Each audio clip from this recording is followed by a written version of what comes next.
Hello everyone, thanks for being here. So in this video, I'm gonna show you how you can. Uh, Hello everyone, thanks for watching. So in this video, I'm gonna show you how to manually ignite your furnace in case the igniter is bad. So basically, I remove the igniter, right? And we're gonna call for heat. Basically, this will go on first, the inducer mode, like when you call for heat. Usually inducer mode is the first because we have to make sure we are ready to push the combustion out in the chimney. This is first have to come on. Now the pressure switch, it will send a signal to the control board that the motor is working fine. And then we're gonna have a spark in here. I don't know if you can see it or you can hear it. I'm gonna get closer next minute in a minute, but first I'm gonna show you quickly how to do it. Now this supposedly is broken, but now it's gonna spark, and that will tell you when you can replace that missing. See? That's how I ignited. I replaced that ignition manually, and you're gonna have heat, but you're gonna have to do it again when the heat is satisfied. Let me make it one more time closer to the furnace. So now we're calling for heat, right? Watch. After maybe 10-20 seconds, the ignition will come on. But I'm just stimulating this, okay? So usually you're not gonna have ignition. So let's say, at least you can remember when you hear the click and the ignition, you know it's time to ignite it. Watch.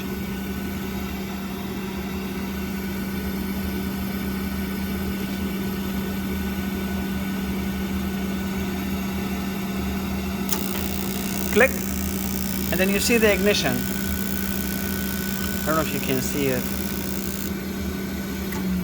And then we can ignite it, okay? Now for some reason this one doesn't have a good ground, so it doesn't spark. So usually what I'm gonna do when you hear the click, you have to have this ready. Watch. Okay, 1, 2, 3. I'm gonna have it ready, right? It's ready. Watch. When you hear the click, it will light.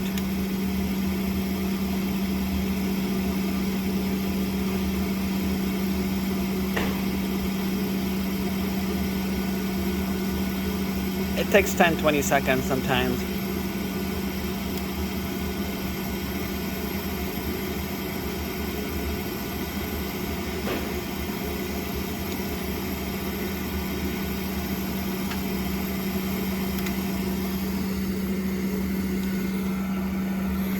It takes some time.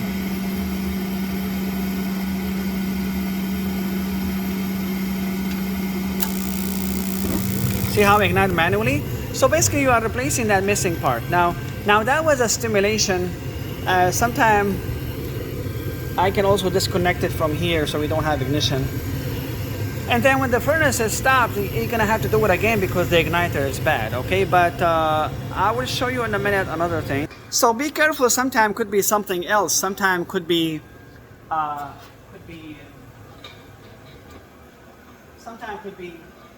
dirt. Clogging the burner. That's another different kind of burners for carrier or ICP, I believe. But it's the same concept. What's gonna happen is, what's gonna happen is this can be plugged or dirty, so the gas is not able to hit the spark.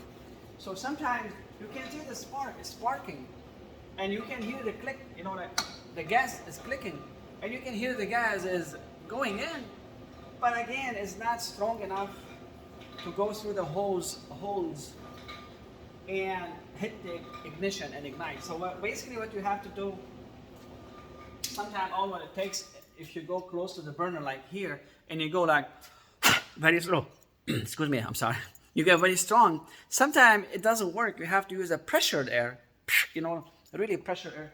And then if you have a hot surface igniter, excuse me, if you have a hot surface igniter, when you put a pressured air, be careful.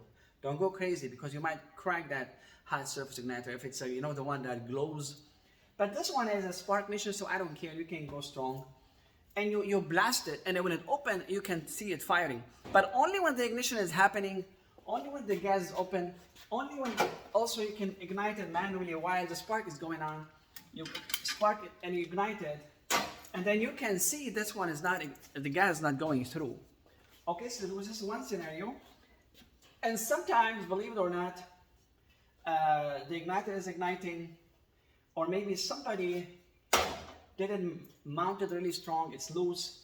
It could do also this, okay? Because for some reason, I believe this chassis of the igniter has to touch, this metal thing has to be touched to the main earth ground. So it has to be really tight. When I put it here, I mean, don't break it, like just tighten it so it doesn't break. But when I put it here, for example, right, I have to tighten it really strong so you can feel it's not moving. That could be also a problem when you have no ignition, okay? So this is how you ignite it manually. Now, gas valve, a lot of time, gas valve, the most important thing is the click. If you remember, I talked about it. You have to remember this click is very important because that click will save you so much time. When you hear the click, at least you know the 24 volt is coming to the gas valve is healthy. And it will tell you that the piston, there's a small piston inside the gas valve. I'll show you in a minute. It will tell you the piston somehow is moving, you know. So this gas valve is a different brand. This is White Rogers. I took it off just for illustration. Do not put it back and use it. It's not safe. I leave this for only illustration, or I will throw it away, but I will never use it again. So basically there's inside the gas valve, like this guy, there's a piston. So basically this piston goes into a coil, electric coil, which is here, right? Anytime it's energized, it pushes backward. That's the click I'm talking about. Tick, tick, that was here. And anytime it's de-energized, it's closed. So it's normally closed. When you have no heat, no power, nothing, this has to be closed for safety. You don't need any gas to leak or anything. But sometimes this, when you hear that click I'm telling you, I'm talking about, it will tell you also this coil is good. It is clicking. And also the click will tell you that, you know, the control board is healthy, it's sending the power on time. But the only thing that it could happen when you hear the click and the ignition is there, everything is ready. Let's say we talked about the burners, remember? Let's say the burners are clean. And they're going, hitting the igniter, but it's not igniting. Guess what? It happened to me many, you cannot believe, within 26 years. They call me, it's freezing. I go there, it's doing everything perfect. You know what it is? The tenant or the landlord, they forgot to pay the gas bill, so there's no gas. I go there, everything working fine, and there's no gas, okay? So that happened, and again, this click will tell you, hey, it's clicking, but I don't hear the gas. You know there's no gas. Sometimes it will click and there is gas, but this guy here, remember this, that thing clicks? This guy here, it might be stuck. Some of them are other ways around. This could be stuck. It is trying to click, but it's not opening or so. So it could be the other way. There's another one here. It goes the other way. But the click is there, but something mechanically is not doing the job. So you hear the click, there is gas, but it doesn't open. Now again, there's a way you can do it. It's not the best way, but if you do it very nicely, don't go crazy, don't get a big sludge hammer, small hammer, hit it nicely, and know where you hit it. Don't hit it on the knob, don't hit it on the plastic, hit it on the solid steel, just to cause a little shock. Like, sometimes, believe it or not, you can release it. But again, you need to replace the gas valve. It's not gonna be like a 10 years repair. It might happen next day or next week, so at least you can have some heat, so the other guy can have time to come back and finish it. So this is what I'm talking about. This can be stuck, can release. And sometimes, believe it or not, depends on the brand. Sometimes a lot of stuff can be stuck in this cylinder here, you know, and it doesn't work. So these are the things that can happen. And I think that's all what you need to know about the gas valve. So this is the on, off.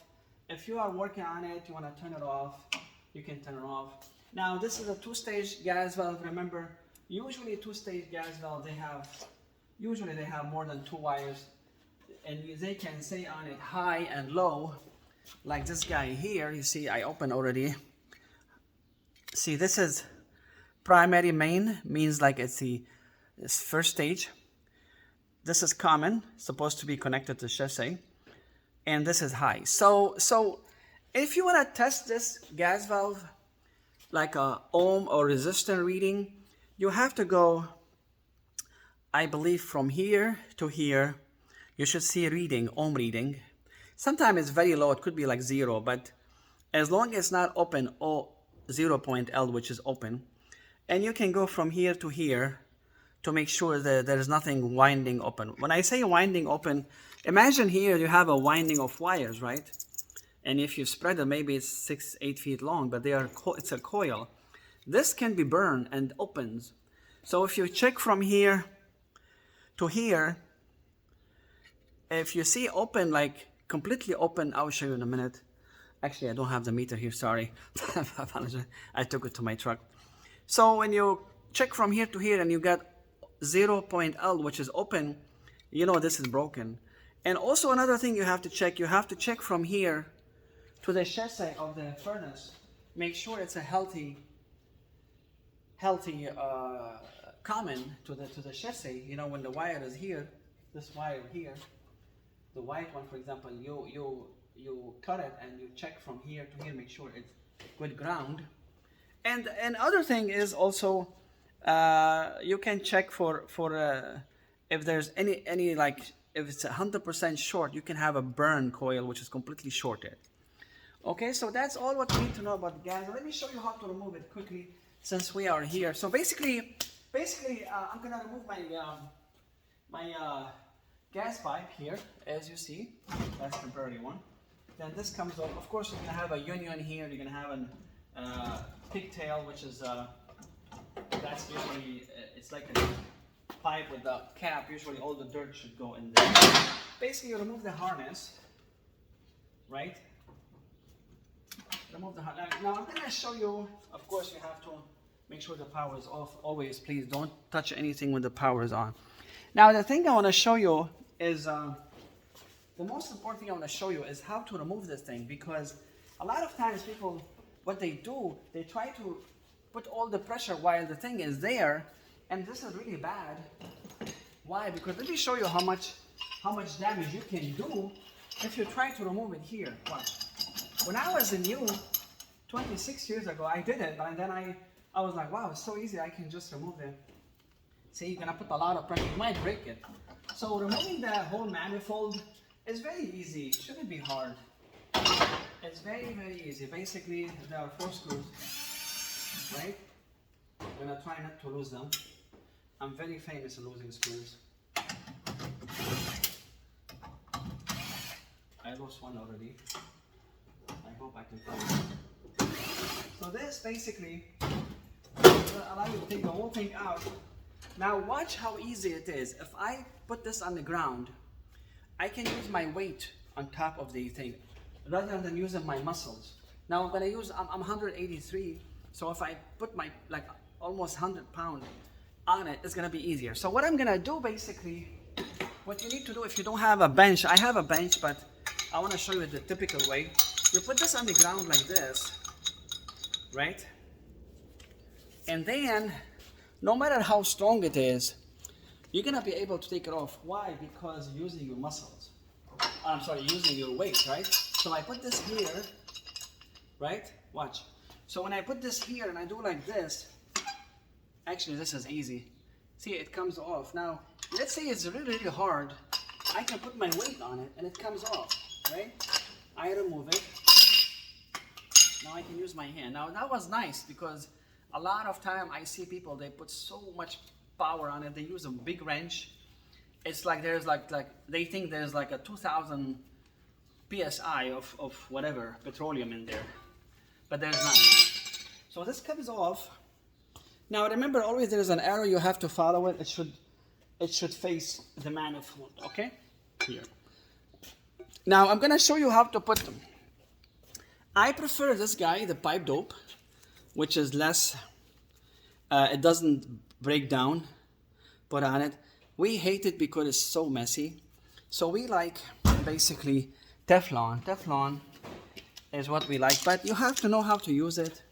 Try to be always before the last thread, because if you have some over the thread, it will just break down. It will go into your gas valve, and you don't want that. So try to be nice as much as you can, like this. As soon as you reach the last thread, just stop. Okay, so in this case, you can put it back. Now always remember, as I was telling you, the arrow, I don't care if I break it. Basically, I'm scrapping this. So this goes towards the manifold, right? And you put it like this. Now again, when you're tightening this, I show you it doesn't need a lot of stress. So basically, you do hand tight as much as you can.